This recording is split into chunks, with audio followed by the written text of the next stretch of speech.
Hello student, I am Vijendra.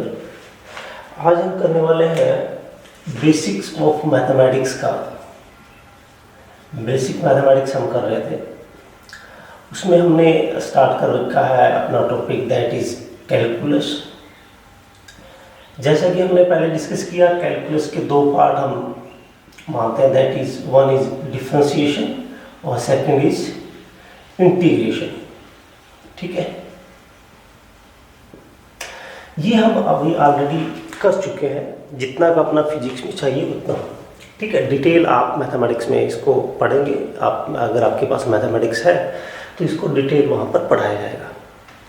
हमें जितना चाहिए था उतना अपन ने डिस्कस कर लिया है। आज नंबर है इंटीग्रेशन का, कि इंटीग्रेशन कैसे किया जाता है। रूल करेंगे हम इंटीग्रेशन के। इंटीग्रेशन क्यों, तो उसका लेके हमने पहले ही एक लेक्चर रिकॉर्ड कर चुके हैं। नीड ऑफ इंटीग्रेशन डिफ्रेंशिएशन अपना फर्स्ट लेक्चर था कि हम क्यों डिफ्रेंशिएशन करते हैं। तो डिफ्रेंशिएट हमने किसी फंक्शन के छोटे छोटे टुकड़े करने के लिए करते हैं, और इंटीग्रेट का मतलब यह जोड़ना, यानी उन छोटे छोटे टुकड़ों को वापस अगर हम जोड़ेंगे तो हमें इंटीग्रेशन करना पड़ेगा। तो अब अगर इसको फिर एक बार मैं थोड़ा सा रिवाइंड करूँ तो जैसे कि आपने एक 9th क्लास में पढ़ा था, 9th में हमने एक प्रॉपर्टी पढ़ी थी वीटी ग्राफ की, वेलोसिटी टाइम ग्राफ की, याद है। मान लीजिए हमारे पास एक वेलोसिटी टाइम ग्राफ है, ठीक है, बना लेते हैं वेलोसिटी टाइम ग्राफ। अगर ये वेलोसिटी टाइम ग्राफ है और मान लीजिए ये हमारी इनिशियल वेलोसिटी है, टी टाइम 0 से स्टार्ट हो, यहाँ टाइम 0 0, वेलोसिटी 0 और टाइम 0, यहाँ 0 0 हो गया ओरिजिन, और यहाँ आते आते टाइम हो गया टी टाइम इनिशियल वेलोसिटी बढ़ के होगी फाइनल वेलोसिटी इतना। ठीक है, तो हम ये देखिए, अगर इसको देखें तो ये रीजन का एरिया हम अगर कैलकुलेट करते हैं तो हमें क्या मिल जाएगा, डिस्टेंस ट्रैवल्ड मिल जाएगा। डिस्टेंस किसके बराबर होगा, तो आंसर है area under slope of VT graph. ये एक वीटी ग्राफ है, इसके स्लोप के नीचे का जो एरिया है वो हमें क्या देगा, डिस्टेंस ट्रैवल देगा। ये हमने ग्राफ की प्रॉपर्टी में पढ़ा हुआ है। और ये सिंपली एक ट्रापेजियम बन गया था, तो इस ट्रापेजियम का फार्मूला अगर हम लगाएं तो ये एरिया आ जाएगा। अगर ये वैल्यू अपने पास है, ये वैल्यू अपने पास है, ये वैल्यू अपने पास है, तो ट्रापेजियम का फार्मूला लगा के इसको कैलकुलेट किया जा सकता है। ये थी बात 9th की, जो हमें 9th में ऐसे क्वेश्चन मिले थे। लेकिन अब प्रॉब्लम क्या होने वाला है, अब प्रॉब्लम ये है कि अब अगर वेलोसिटी टाइम ग्राफ आएगा, मान लीजिए कोई एक ऑब्जेक्ट था, 0 टाइम पर उसकी वेलोसिटी थी, मान लेते हैं 5 थी, ठीक है ना, 5 मीटर पर सेकेंड। ओके, अच्छा, यहाँ पर मैं टाइमिंग लिख देता हूँ, 1 second, 2 second, 3 second, 4 second, 5 second. ठीक है, इधर ये टाइम है 1 2 3 4 5। ठीक है, अब ये वेलोसिटी जो है 5 से 10, ये 10 वेलोसिटी होगी, 5 सेकेंड बाद 10 वेलोसिटी होगी। लेकिन 5 से 10 जो वेलोसिटी चेंज हुई है 1 सेकेंड बाद, 2 सेकेंड बाद, वो एक समान है, यूनिफॉर्म वेलोसिटी चेंज नहीं हो रहा है। यानी एक्सेलरेशन क्या है, यूनिफॉर्म नहीं है। एक्सेलरेशन जो है वो यूनिफॉर्म नहीं है। पिछले केस में तो क्या था, वेलोसिटी टाइम ग्राफ का स्लोप अगर स्ट्रेट लाइन था तो एक्सेलरेशन हमारा क्या था, यूनिफॉर्म था। लेकिन अगर ऐसा केस आ जाए कि जैसे कि वेलोसिटी ऐसे बदली, बताओ, अब ये तो यूनिफॉर्म तो नहीं है। अब हमें क्या करना पड़ेगा, अब अगर ध्यान से देखा जाए तो हमें इस एरिया का कैलकुलेट करना है डिस्टेंस ट्रेवल करने के लिए। देखिए, अब वो फार्मूला भी नहीं लगेगा। कौन सा नहीं लगेगा, देखिए, अभी तक हम S calculate, distance travel calculate करने के लिए फार्मूला लगाते थे ना, U T plus half A T square. ये वाला फार्मूला भी एप्लीकेबल हो सकता है जब ए क्या हो, यूनिफॉर्म एक्सेलरेशन हो। यूनिफॉर्म हो तभी, अगर ये यूनिफॉर्म होती तो ये स्ट्रेट लाइन आती। इसका मतलब हमारी एक्सेलरेशन यूनिफॉर्म तो नहीं है। यूनिफॉर्म नहीं है तो ये फार्मूला भी नहीं लग सकता और ना ये लग सकता। v square minus u square equal to 2as वाला ये फार्मूला भी नहीं लग सकता। क्योंकि इसमें भी a चाहिए और a कैसा चाहिए, यूनिफॉर्म एक्सेलरेशन। ये जो अपनी दोनों इक्वेशन है, इक्वेशन ऑफ मोशन, जो हम 9th क्लास में पढ़ चुके हैं, इनकी लिमिटेशन क्या है, इनकी कमियां क्या है, कि ये तभी एप्लीकेबल है बेटा जब आपकी एक्सेलरेशन यूनिफॉर्म हो। लेकिन ऐसा होता नहीं है रियल लाइफ में। देखिए, सोच के देखिए ना, कार की स्पीड बढ़ेगी, एक समान से बढ़े, ऐसा पॉसिबल नहीं है। आप अचानक से स्पीड बढ़ा दोगे, फिर धीरे, फिर तेज, है ना, ऐसा होता है रियल लाइफ में, तो ऐसा चलानी पड़ती है कार को। तो अगर उसका ग्राफ बनेगा तो कुछ ऐसा बनेगा। अब इसका कैलकुलेशन कैसे करें? तो ज्योमेट्री में देखा जाए तो इसका एरिया कैलकुलेट करने का ये कोई ना तो है ट्राइपेजियम, ना एक रेक्टेंगल, ना एक स्क्वायर, कुछ नहीं है। तो इसको कैसे कैलकुलेट किया जाए? तो ये एक बड़ी समस्या है। तो इसको एक निकाला गया, तकनीक निकाला गया। तकनीक ये निकाला गया कि अगर इसको हम छोटे छोटे टुकड़ों में डिवाइड करें, मान लेते हैं कि एक ये और ये, मान लेते हैं यहां पर टाइम था t1 और यहां तक टाइम है t2। ये यहां पर t1 टाइम था, यहां होते होते क्या हो गया t2 टाइम। अब अगर ये टाइम इंटरवल बहुत छोटा है, टाइम इंटरवल क्या हुआ, चेंज इन टाइम क्या हुआ बेटा, t2 माइनस t1। अगर ये टाइम इंटरवल बहुत छोटा है तो इतनी देर में कोई वेलोसिटी ज्यादा बदलेगी नहीं। देखिए अगर मान लेते हैं कि एक कार चल रही है, अब कार को एक्सेलरेट किया, कार को स्पीड बढ़ाई, तो स्पीड बढ़ने में टाइम लगा होगा। अगर हम ये कहें कि 1 सेकंड में कितनी बदली, तो बदल जाएगी। 1 सेकंड काफी बड़ा इंटरवल है। 1 सेकंड में कार हो सकता है कि 10 मीटर से 20 मीटर की स्पीड पकड़ ले, क्योंकि आजकल कारें एक्चुअल में रियल लाइफ में भी अगर देखा जाए तो कार बड़ी तेजी से स्पीड पकड़ती है। जैसे कि अगर आजकल आपने एड वगैरह देखी होगी तो 4-5 सेकंड में 0 से 100 की स्पीड अचीव कर लेती है कार। तो यानी 1 सेकंड तो बहुत बड़ा इंटरवल है। 1 सेकंड में तो कार की स्पीड में काफी चेंज आ गया होगा। लेकिन अगर वो इंटरवल बहुत छोटा हो, कितना छोटा कि अगर वो 0.0000001 ऐसा कोई सेकंड हो, यानी ये क्या है, ये ऐसा टाइम है जो ऑलमोस्ट किसके बराबर है, 0 के बराबर, लेकिन 0 नहीं है, 0 नहीं है, 0 जैसा है। अगर इतने इंटरवल में कार की स्पीड कुछ बदली थी तो आंसर है नहीं बदली होगी। तो हम ये कह सकते हैं कि इस इंस्टेंट पे वेलोसिटी, यहां पर ये वेलोसिटी देखिए कब की, t1 टाइम पे। तो वेलोसिटी जब t1 पे थी तो ऑलमोस्ट वेलोसिटी उतनी ही क्या होगी, t2 पर होगी। अगर t2 और t1 का बीच का जो अंतर है टाइम का, वो कैसा हो, टेंड्स टू 0 हो, यानी ऑलमोस्ट 0 जैसा हो। समझ? तो इस एरिया कितना होगा, ये एरिया कितना होगा, तो आंसर है ये देखिए हाइट कितनी है, ये देखिए वेलोसिटी एट टाइम t1, ठीक है, मल्टीप्लाई बाय विड्थ कितनी है, तो देखिए डेल्टा t। तो ये आपका क्या आ जाएगा, ये छोटा सा एरिया आ जाएगा डेल्टा a, है ना। इस रीजन का एरिया क्या है, इस वक्त की वेलोसिटी मल्टीप्लाई बाय ये इसकी विड्थ। विड्थ कितनी है, चेंज इन टाइम, तो change in time delta t ले लिया। और ये हाइट कितनी है, तो वैसे देखा जाए तो इस पॉइंट की हाइट और इस पॉइंट की हाइट अलग अलग होनी चाहिए थी, लेकिन हमने इंटरवल इतना छोटा लिया कि इतनी देर में वेलोसिटी कोई बदली नहीं खास, ठीक है, बदली तो होगी लेकिन वो इतनी कम बदली है कि उसका बदलना ना बदलना हम उतना ही मान सकते हैं, ठीक है। तो ये अपन ने ले लिया वेलोसिटी एट t1, तो इसको वेलोसिटी कुछ एट टाइम t कह देते हैं, जनरल फंक्शन बन जाएगा ये velocity at time t multiply by dt अगर करेंगे तो क्या आ जाएगा, डेल्टा a। अब इस तरह की जितनी भी ये टुकड़े बनेंगे, ये ऐसा एक यहां पर बनेगा, ठीक है, ऐसे ऐसे बहुत छोटे छोटे सारे बनेंगे। अगर इन सबको मैं जोड़ दूं तो टोटल एरिया आ जाएगा ना। ऐसे ऐसे एक यहां बनेगा, फिर इसके बाद ये दूसरा यहां बनेगा, फिर तीसरा यहां, ऐसे बहुत सारे बनेंगे। इन सभी को जोड़ लूं, जोड़ने के लिए यानी मैं इनको क्या कर लूं, ऐड के लिए कैलकुलस में वर्ड हमने दिया दैट इज इंटीग्रेट कर लो भैया इनको। और इंटीग्रेट के लिए सिंबल क्या है, ये वाला, ठीक है, सिंबल समझ में आया। एक बार फिर बता देता हूं कैसे सिंबल बनाना है अपने को, ये वाला, ये सिंबल है, this is symbol of integration. अब हमें इंटीग्रेशन किसका करना है, इस छोटे से टुकड़े जैसे है इन सभी का, डेल्टा a का, और ये किसके बराबर है, velocity at t into dt, इसके बराबर है। अब एक मजेदार बात बताता हूं। अब आप सोच रहे होंगे सर ये तो ठीक है, आपने पहले लेक्चर में भी अपन ने डिस्कस किया था। अब इंटरेस्टिंग चीज क्या है, अब इंटरेस्टिंग चीज इसमें ये है कि ये जो हम जिसका इंटीग्रेशन कर रहे हैं, ये जो हम इसका इंटीग्रेशन कर रहे हैं, ये जो हमने बनाया है, जैसे कि मैं इसको एक फंक्शन के नाम में लिखना चाहूं, ये इरेज कर रहा हूं। इंटरेस्टिंग चीज इसमें ये है कि अगर कोई एक फंक्शन है, मान लेते हैं f, जो कि x का एक फंक्शन है, अगर हम इसको डिफरेंशिएट करें, क्या करें, इसको डिफरेंशिएट करें, ठीक है, तो मान लेते हैं ये फंक्शन बन जाएगा, डिफरेंशिएट करने के बाद f डैश x, क्या बन गया, f डैश x बन गया। हाँ दे रहा हूं, फंक्शन ऐसे लिखते हैं, f stand for function, function है कोई जो किसका फंक्शन है, x का फंक्शन है।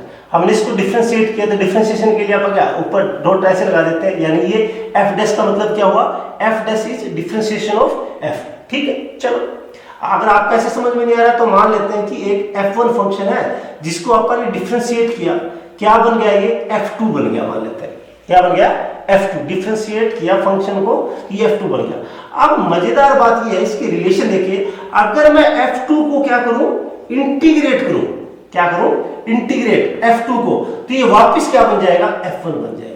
ये मैं आपको दिखाना चाहता हूं यहां पर। इसका मतलब डिफरेंशिएशन और इंटीग्रेशन एक दूसरे के पूरक है। हालांकि इनकी इन्वेंशन यानी इनकी उत्पत्ति इनको खोजा गया था अलग अलग टाइम पे, अलग अलग देशों में, अलग अलग लोगों द्वारा, लेकिन बाद में पता चला कि ये तो एक दूसरे से जुड़े हुए हैं, और ये जोड़ने का काम न्यूटन वगैरह ने किया था, इसीलिए उनको इसका श्रेय जाता है। चलो आज हम स्टार्ट करते हैं कि फिर इंटीग्रेशन के जिस तरह अपन ने डिफरेंशिएशन के रूल बनाए हैं उसी तरह रूल बना लेते हैं कि इंटीग्रेशन होता कैसे, तो रूल करते हैं। चलिए, इंपॉर्टेंट ये है, ये रूल याद रखना, ये रूल याद रख लो बेटा। प्रैक्टिस क्यों लगाना है, कहाँ लगाना है, कैसे लगाना है, वो आप प्रैक्टिस जब फिजिक्स पढ़ेंगे तो साथ के साथ होती रहेगी। ये रूल समझ लीजिए, इंपॉर्टेंट यही है। तो पहला रूल हम करते हैं जी, लो चलिए इंटीग्रेशन करना है। तो देखिए, अगर डिफरेंशिएशन हमने कहा था कि अगर y का डिफरेंशिएशन, मैं यहां पर लिख दे रहा हूं, यहां पर डिफरेंशिएशन लिख रहा हूं, यहां पर आपको डिफरेंशिएशन लिखा हुआ, हमने किया था y का डिफरेंशिएशन किया था, तो वो क्या बना था, dy बना था, बना था नहीं बना था। इसका मतलब अगर मैं dy को इंटीग्रेट करूंगा तो वो क्या बन जाएगा, y बन जाएगा। समझ ना, जिस फंक्शन को डिफरेंशिएट करने पे जो बनता है उसको इंटीग्रेट करो वो वापस वही बन जाता है। ये चीज मैं आपको पैरेलली यहां पे दिखा रहा हूं। चलिए एक बात समझ में आ गई। अच्छा, अब दूसरा रूल यहां पर हमने किया था, यहां पर हमने किया था कि ये पहला था। दूसरा रूल देखिए, यहां पर हमने किया था कि अगर x की पावर n को हम डिफरेंशिएट करें विद रिस्पेक्ट टू x, तो वो क्या किया था, पहले x n की पावर को मल्टीप्लाई में लिखा था और पावर को घटा के लिखा था, ऐसे लिखा था।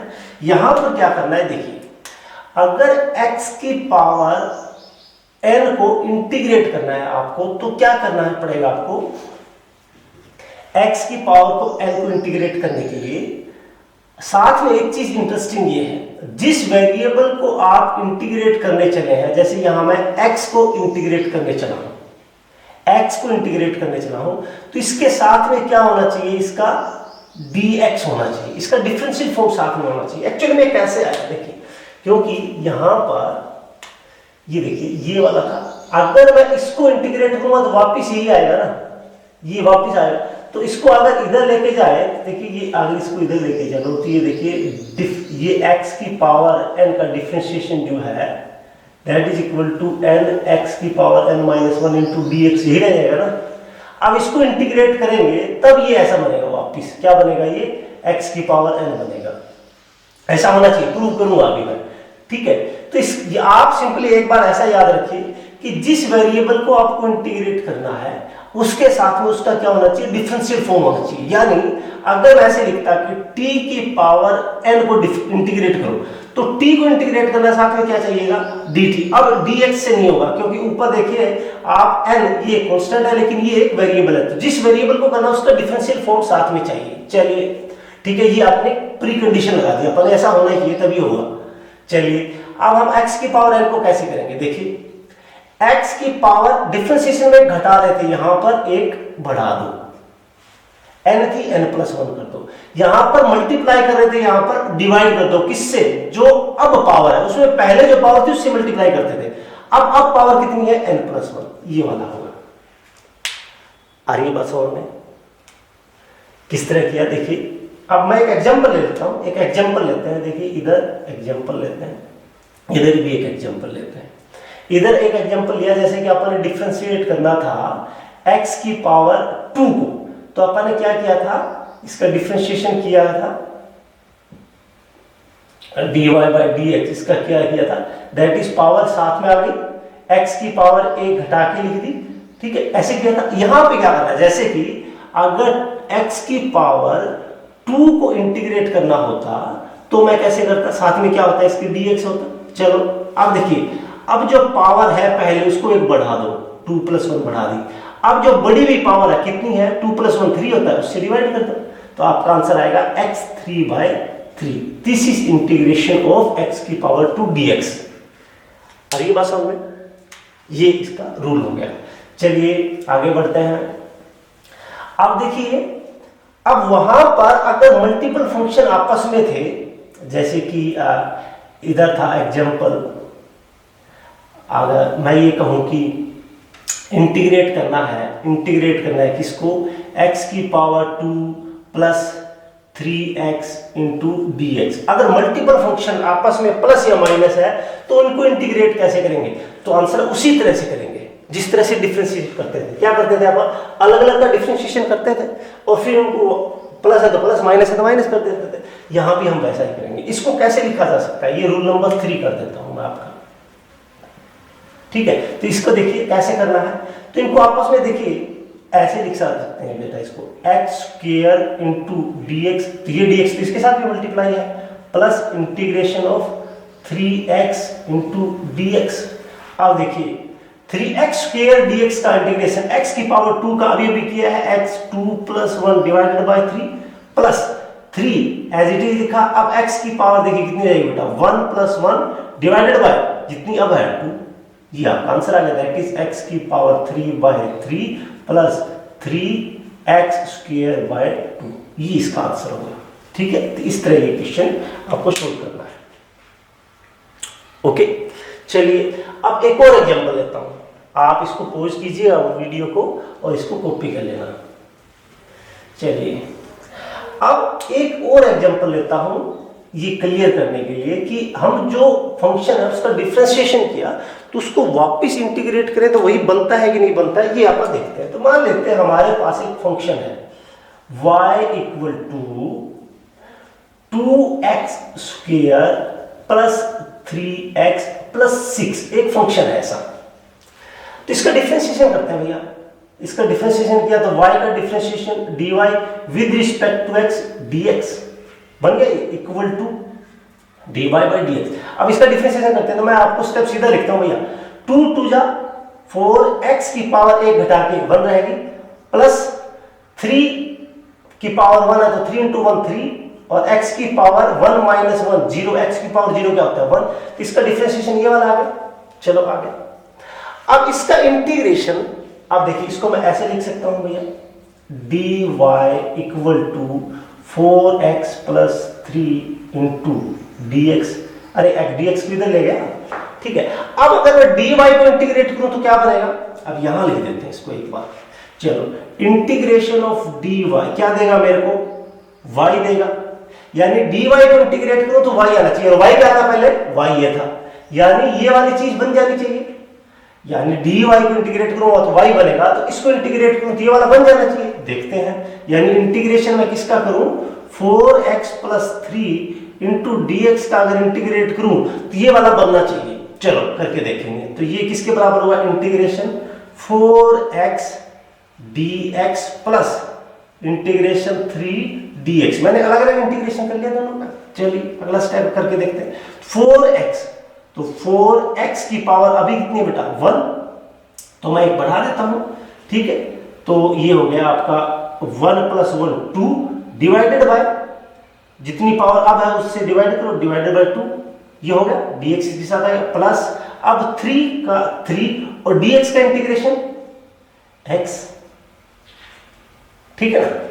चलो तो ये बन गया आपका 2x² + 3x किसके बराबर बन गया, तो dy का इंटीग्रेशन क्या बना y। तो अब हमारा y = आ गया 2x² + 3x आ गया, और इधर क्या था 2x² + 3x + 6 था, यानी एक टर्म गायब हो गई।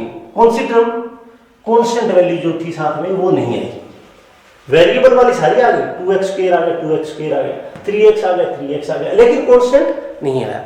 इसका मतलब अगर किसी फंक्शन को जिसको आपने डिफरेंशिएट किया है उसको जब वापस आप इंटीग्रेट करोगे तो वेरिएबल्स वाली टर्म तो आ जाएगी, कांस्टेंट वाली नहीं आएगी। तो अगर मैं किसी एक वेरिएबल को इंटीग्रेट कर रहा हूं, यहां पर देखिए, तो ये तो आ गए। अब इसके साथ में कोई कांस्टेंट, जब इसको डिफरेंशिएट किया तब कांस्टेंट था कि नहीं था, अपने को तो नहीं पता ना, इसलिए कांस्टेंट हो सकता है। इसके लिए हम पहले से ही यहां पर एक कांस्टेंट लगा के चलते हैं कि हमें नहीं पता ये कांस्टेंट इसके साथ था कि नहीं था, तो मान लेते हैं कोई कांस्टेंट था c, इसीलिए ये परफेक्ट फार्मूला है। तो dy को जब इंटीग्रेट करोगे तो y प्लस सी। अब यहां पर देखिए कोई लिमिट नहीं है, ये लिमिट का कॉन्सेप्ट अभी समझा देता हूं। एक्चुअल में इसको हम बाद में करेंगे। इंटीग्रेशन दो टाइप के हैं बेटा, इंटीग्रेशन दो टाइप के हैं। नंबर एक इनडेफिनेट और दूसरा होता है डेफिनेट। ठीक है, इनडेफिनेट का मतलब ये जो y वेरिएबल है इसकी वैल्यू यहां पर निश्चित नहीं है, कहां से वैल्यू स्टार्ट हुआ और कहां तक ये जाएगी। तो ये जब इसकी ये वेरिएबल है, इसकी ये जो पावर है या ये जो वैल्यू है, ठीक है, ये y कहां से कहां तक है, y की वैल्यू क्या है, वेरिएबल है एक y, ठीक है ना, कांस्टेंट वैल्यू नहीं है, y इज ए वेरिएबल। लेकिन इस वेरिएबल की वैल्यू कहां से, 5 से लेके 10 तक, 5 से लेके 100 तक, 5 से लेके 1000 तक, 5 से लेके 5000 तक, कोई निश्चित नहीं कर रखा ना। तो जब निश्चित ना कर रखी हो इसकी वैल्यू, तो हम इसको कहते हैं ये इनडेफिनेट इंटीग्रल है। और जब इनडेफिनेट होता है तो इसके साथ में क्या आ जाएगा बेटा, प्लस सी आ जाएगा। तो ये वाला फार्मूला, इसलिए मैंने ये एग्जांपल खास तौर पे किया कि ये देखिए यहां पर प्लस सी ये आना चाहिए था। तो अब देखिए ये सी की वैल्यू इस केस में क्या है, 6 है। यहां पर सी क्या है, 6 के बराबर है। हमें पता चल रहा है क्योंकि ये वाला आना चाहिए था। ये कैसे आएगा वो अभी नहीं करना अपने को, लेकिन इसके साथ क्या आएगा, एक कांस्टेंट आएगा। ओके, तो ये हमारा रूल अब परफेक्ट बन गया कि किसी भी वेरिएबल को dy को इंटीग्रेट करेंगे तो y बन जाएगा। और अगर इसकी पावर n है, किसी वेरिएबल की पावर n है, तो क्या करना है, पावर को एक बढ़ा के और फिर बढ़ी हुई पावर को डिवाइड कर देंगे, प्लस c लिखेंगे। अगर यहाँ पर कोई लिमिट यानी इसकी वेरिएबल की कहाँ स्टार्ट हुआ कहाँ फिनिश हुआ, यानी एक डेफिनेट वेरिएबल नहीं है, तो इसको हम क्या करेंगे, प्लस c लगा देंगे। ठीक है, तो इस तरह कुछ फार्मूला है जो एक बार मैं लिख देता हूँ, आप इसको एक बार कॉपी कर लीजिए। ये मैंने कुछ फार्मूलाज लिख दिए हैं, आप इनको कॉपी कर लीजिए। बेसिक फार्मूला जो हमें जरूरत पड़ेगी, जो हमने डिफरेंशिएशन के लिखे थे वही लिखा है। जैसे देख लीजिए, हमने डिफरेंशिएशन किया था बेटा, वहां पर कोस का डिफरेंशिएशन क्या था, माइनस साइन था। तो ये देखिए माइनस इधर है तो दोनों तरफ माइनस मल्टीप्लाई करो, या तो यहाँ माइनस ले आएगा। तो अब साइन, कोस से साइन बना था, साइन से वापस क्या बन गया, कोस। देखो तो साइन से क्या बना था, कोस, कोस से वापस क्या बन गया, साइन। देखो टेंजेंट का डिफरेंशिएशन क्या था, सीकेंट स्क्वायर एक्स। अब सीकेंट स्क्वायर एक्स का इंटीग्रेशन क्या हो जाएगा, वापस टेंजेंट हो जाएगा। अब कोट का क्या बना था, माइनस कोसिकेंट बना था। अब माइनस का ये प्लस आना था, इसलिए माइनस माइनस दोनों तरफ ये माइनस लेके आ रहा हूँ इधर। ये देखिए ये तो माइनस का कोई इम्पैक्ट आने वाला नहीं है, दोनों तरफ माइनस मल्टीप्लाई करो, इधर आ जाएंगे। तो ठीक है, तो कोट का कोसिकेंट स्क्वायर था, तो कोसिकेंट से वापस कोट बन गया। अब सीकेंट का क्या था, सीकेंट इनटू टेंजेंट था। अब सीकेंट इनटू टेंजेंट का इंटीग्रेशन वापस सीकेंट आ गया। इसी तरह कोसिकेंट का क्या था, कोसिकेंट इनटू कोट था, डिफरेंशिएशन, और आप इसका इंटीग्रेशन करेंगे तो वापस कोसिकेंट। 1/log का, लॉन जिसको आप ln लिख रखा है, जिसका बेस e हो बेटा उसको ln लिखते हैं, इसको लॉन बोलते हैं, log बेस e। ये क्या होता है कभी बाद में करेंगे, आज डिस्कस नहीं करेंगे इसको। तो एक बार इसको log बोल लीजिए। log x का अपन किया था डिफरेंशिएशन 1/x होता है, तो इसका मतलब 1/x का इंटीग्रेशन क्या होगा, log हो जाएगा। e की पावर x का e की पावर x ही था, तो अब देख लो वापस वही बन गया। डिफरेंशिएशन इंटीग्रेशन सेम आता है e की पावर x का। चलिए अब a की पावर x, a कांस्टेंट है, a x 0 से बड़ा है लेकिन 1 के बराबर नहीं है। ठीक है, 1 के बराबर होगा तो फिर प्रॉब्लम हो जाएगी, 1 नहीं है क्योंकि 1 की पावर कुछ भी हो 1 ही हो जाता है ये। तो ये 1 नहीं है लेकिन 0 से बड़ा है, तब a की पावर x, जहां पर x क्या है, वेरिएबल, और देखिए इस वेरिएबल का डिफरेंशियल फॉर्म है। अब इसका इंटीग्रेशन क्या होगा, a की power x divided by ln x plus c। चाहो तो इसको डिफरेंशिएट करके देख लेना बेटा, यही बनेगा। ठीक है, तो ये आपके कुछ बेसिक फार्मूला हो गए जिनको इंटीग्रेशन का नियम अपन ने कर लिया। अब इस पे बेस्ड हम कुछ प्रैक्टिस करेंगे तो आपको समझ में आ जाएगा कि ये फार्मूला कैसे यूज हो रहा है। चलिए ठीक है, स्टार्ट करते हैं। चलिए जैसे एक क्वेश्चन को सोल्व करने की कोशिश करते हैं। अगर हमें y को डिफरेंशिएट किया, dy बन गया। अब इसको वापस y बनाना है, यानी इसको इंटीग्रेट करते हैं, इसको इंटीग्रेट करना है तो इसको भी इंटीग्रेट करना पड़ेगा। तो इसका इंटीग्रेशन देखना अपने को। चलिए तो इसका इंटीग्रेशन देखने के लिए इसको अलग अलग लिख लो, क्योंकि सभी के बीच में क्या है, प्लस माइनस है तो कोई प्रॉब्लम नहीं है। तो इसको आप ऐसे लिख सकते थे 5x⁻7 dx, इसका इंटीग्रेट कर लेंगे भैया, प्लस 4/x² dx, इसका इंटीग्रेट कर लेंगे भैया, माइनस sin x dx, इसका इंटीग्रेट कर लेंगे। चलिए सबसे पहले इंडिफिनिट इंटीग्रल है, यानी सभी के साथ में c आएगा, ये बात अपन देखते ही समझ ली। चलिए अब एक एक को करते हैं। तो पहला क्या है, आपको दिखाई दे रहा होगा x⁻n वाला, तो नियम लगाते हैं, 5 को एज इट इज लिखा, x⁻n, n में 1 बढ़ा दो तो साथ में 1 बढ़ा दिया, क्या हो गया भैया 8, 7 + 1 8, डिवाइडेड बाय जितनी अब पावर है उतनी से डिवाइड, यानी 8 से डिवाइड, तो ये लो जी हो गया। तो ये क्या हो गया 5/8 x⁻8। चलिए ठीक है, प्लस अब 4, अब नीचे x है और dx है, तो अगर सिर्फ x⁻1 होती, 1/x होता, फिर तो होता इसका इंटीग्रेशन लो, लेकिन अब x की पावर है कुछ, तो चलिए इसको 4x की पावर ऊपर ले चलो, तो -2 ऐसे लिख सकते थे आप। इसको इंटीग्रेट करना अपने को, dx है ना, माइनस अब sin x dx, इसको इंटीग्रेट करना था, जिसका इंटीग्रेशन हो चुका, अब उसके साथ साइन नहीं लगा रहा हूं मैं, इसको मैंने अभी किया नहीं है, सिर्फ x को ऊपर ले जाके लिखा है ताकि आपको देखने में आसानी हो जाएगी कौन सा रूल लगा रहे हैं आप। ठीक है, तो जिसका इंटीग्रेशन नहीं किया उसका अभी भी साइन पड़ा, जिसका हो चुका उसका हटा दिया। दोबारा मत लगा देना, दोबारा लगाओगे तो दोबारा इंटीग्रेशन होगा फिर इसका। तो 5/8 x⁻8 प्लस, अब देखिए अब ये सिंपल आपको x⁻n का फंक्शन दिख रहा है, x⁻−n, माइनस है प्लस है उससे कोई फर्क ही नहीं पड़ने वाला। तो 4 इंटू अब x⁻2, इसमें क्या करना है, एक ऐड करना ऐड है, इसकी पावर कैसी थी हमें कोई लेना देना नहीं है। अब जो पावर रहेगी अब कैसी रहेगी, -2 + 1 तो -1 रहेगी। माइनस साइन का क्या होता है, साइन का दैट इज -cos x के cos x, ये आपको कंफ्यूज करेगा। देखिए आप ऐसे याद करेंगे बेटा, साइन का डिफरेंशिएशन कोस था, तो कोस का साइन आ सकता है। अब याद कीजिए कोस का क्या था, माइनस साइन था, तो साइन का इधर क्या आएगा, ये माइनस इधर से नहीं देखना चाहते तो दोनों तरफ माइनस मल्टीप्लाई करो, ये माइनस आता है ना, तो इधर एक माइनस और मल्टीप्लाई कर दूं और इधर भी माइनस मल्टीप्लाई कर दो, देख लो ये क्या हो जाएगा, माइनस माइनस प्लस, और इधर माइनस आ जाएगा ये। तो यानी साइन का क्या होगा, माइनस कोस होगा, तो माइनस कोस एक्स। ठीक है जी, हो गए सारे। चलिए अब इसको थोड़ा सा रीअरेंज करके लिख लेते हैं, और कुछ नहीं बचा, क्वेश्चन तो ओवर हो चुका है। 5/8 x⁻8, अब देखिए ये प्लस ये माइनस, तो ये माइनस ही लिख देते हैं। 4x की पावर कितनी रहेगी, -1, तो डिवाइडेड बाय x लिखते हैं, माइनस माइनस प्लस, ये हो गया जी cos x। ये लो आंसर आ गया, दिस इज आंसर। अब इस तरह की आप कोई भी प्रॉब्लम अपने मन से बनाओ बेटा, जो पीछे आपने किए और उनको सोल्व करते रहो। चलिए ठीक है, चलिए अगली एक प्रॉब्लम और मैं लिखता हूं। अगर आपको इंटीग्रेट करना हो टेंजेंट x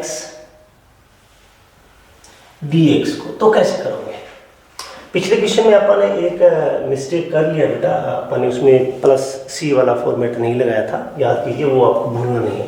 जैसे अपन किया था ना कि 5x⁻7, ठीक है, dx, इसका इंटीग्रेट किया अपन ने, तो ये क्या बना 5x⁸ + c, ठीक है ना। तो ये सारे तीनों थे, तो लास्ट में सभी के साथ में इकट्ठा एक c लगा देते, लेकिन c लगाना था, मैंने मिस्टेक किया, वहां पे मैं इग्नोर कर दिया उसको, c को, लेकिन वो पहले बता दिया था इसलिए मैंने लिखा नहीं। तो आप ये मत सोचिएगा कि कोई और वजह थी, कुछ वजह नहीं थी, c आपको लगाना है अगर ये इंडिफिनिट है तो। चलिए इसकी बात करते हैं। तो किसी भी ऐसा फंक्शन याद करो जिसका डिफरेंशिएशन टेंजेंट था, तब इसका इंटीग्रेशन वापस वही बन जाएगा, लेकिन ऐसा नहीं है। हमें तो ये तो पता था कि टेंजेंट का डिफरेंशिएशन क्या होता है, sec² x।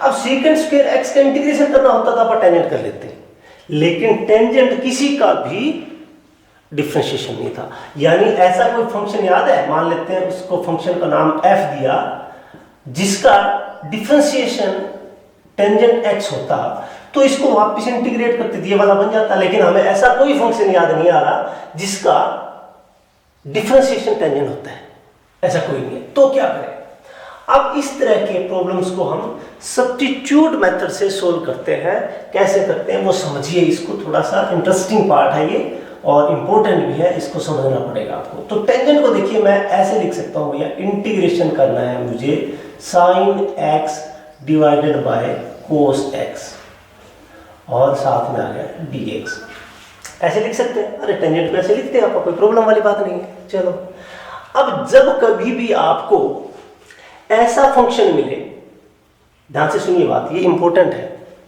क्या है? If we have a function along with its differentiation, मतलब अगर आपके पास एक ऐसा फंक्शन हो जिसके साथ में उसका डिफरेंशिएशन भी हो, जैसे कि ये देखिए हमारे पास cos x है यहां पर। अब cos x का डिफरेंशिएशन क्या होता है यार? sin x। cos x का डिफरेंशिएशन क्या होता था? Minus sin x। अरे माइनस प्लस की टेंशन नहीं है, वो आप मैनेज कर लेंगे। तो यहां पर अगर cos x और साथ में उसके साथ sin भी है, यानी हमारे पास फंक्शन भी है और उसका मल्टीप्लाई में, आप कहोगे सर ये तो डिवीजन है, डिवीजन और मल्टीप्लाई में कोई फर्क नहीं होता, ठीक है, वो एक ही बात है। अगर ये दोनों है, कंडीशन क्या है? ये सब्स्टिट्यूट मेथड कब लगेगा? If we have a function along with its differentiation then we can apply substitute method. Substitute method कैसे लगाना है वो समझिए। ये तो नाम रखा हुआ है यार, इसमें कोई ज्यादा लंबा चौड़ा है नहीं। कि सब्स्टिट्यूट मेथड कब लगेगा? जब हमारे पास सीधा इंटीग्रेशन करने का ना हो तब लगाएंगे। अगर सीधा आपने बात, अगर टेंजेंट का सीधा इंटीग्रेशन पता होता है क्या है, ठीक है, तो फिर तो आप वो लिख लेते, कोई प्रॉब्लम वाली बात नहीं है। लेकिन हमें सीधा नहीं पता, हमें अब सब्स्टिट्यूट मेथड लगाना। सब्स्टिट्यूट मेथड कब लगेगा? कंडीशन आ गई कि अगर एक फंक्शन है उसके साथ में उसका डिफरेंशिएशन भी है तो ये लगेगा। चलो लगा के देखते हैं कैसे लगाएं। तो हम क्या करेंगे, इस तरह के केस में हम करेंगे लेट, जिसका डिफरेंशिएशन साथ में है उसको आप मान लेंगे। मान लेते हैं cos x को आपने मान लिया यहां पर t, एक नया नाम दे दिया, इस पूरे फंक्शन को एक नाम दे दिया वेरिएबल का, t दे दिया, ठीक है। अब देखिए इसको डिफरेंशिएट करके देखो, t का डिफरेंशिएशन क्या होगा? dt होगा।